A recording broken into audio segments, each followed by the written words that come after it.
ئەزەر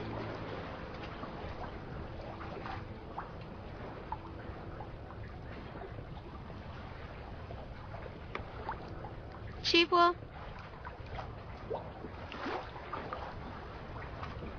لە ژیانمدا خۆشترین ڕۆژم 2 ساڵ لەمەوبەر بوو. 2 ساڵ لەمەوبەر خۆشترین ڕۆژی ژیانم بوو. ئەوە چی دەزر؟ شەرمێن کاکامل ئەوە نهێنێک بۆ حەزم کرد پێتان بڵێم تاکە وەسێتم پاراستنی نهێنێکەمە. چۆنیانی؟ لەمە دوا من وەکو ڕابردوو نامێنم. ئەزەل مەبەستت چییە؟ مەبەستم ئەوەیە لەمە دوا هەر قەردێکە بوو ئیتر نەما. دەکرێ بە ڕوونی قسە بکەی؟ لەمە دوا من ڕێگای چترم لە پێشە. ڕێگایك چەند ساڵە چاوەڕێیمە. من داوا لە هیچ کەسێک ناکەم لەگەڵم بێتە ئەم ڕێگایە.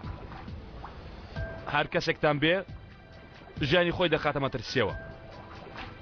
گەر لەگەڵم بێن لە دەبەنجی خۆتانە.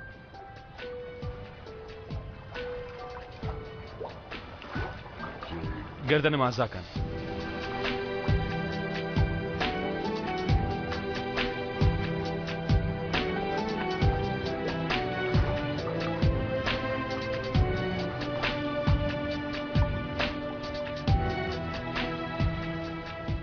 ئەزەر کوڕە مردی لە برسە بۆ نانی ئێوارە بەیەکەوە نانێ بخۆین؟